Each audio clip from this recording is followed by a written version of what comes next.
Hi friends, welcome to my Sanatan channel. నేను రాజు. అందరు బాగున్నారా? ఈ వీడియో చూస్తున్న ప్రేక్షకులలో తెలుగువారు, తెలుగు భాష మాట్లాడేవారు లేదా తెలుగు మాతృభాషగా కలిగిన వారు ఎవరైనా ఉంటే వాళ్ళకి నేను ఒక పొడుపు కథ అడగాలనుకుంటున్నాను. చూడండి, ఈ పొడుపు కథ మీకు తెలిస్తే కామెంట్ చేయండి దీనికి సమాధానం ఏమిటో. ఈ పొడుపు కథ చాలా ఇంట్రెస్టింగ్గా ఉంటుంది. చిన్నప్పుడు మేము చదువుకునేటప్పుడు మా స్కూల్లో చెప్పేవారు. తెల్లటి పొలంలో నల్లటి విత్తనాలు. అంటే పొలం తెల్లగా ఉంటుంది. అందులో నల్లగా విత్తనాలు వేస్తూ ఉంటారు.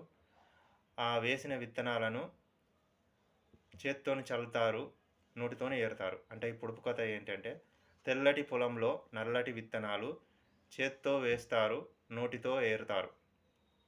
ఈ వీడియో మీకు నచ్చితే లైక్ చేయండి, షేర్ చేయండి. అలాగే మీరు కూడా తెలుగు సామెతలను బాగా తెలుసుకొని ఉంటే కామెంట్ చేయండి. ఈ వీడియో చూసి ఈ తెలుగు సామెతకు సమాధానం చెప్పండి.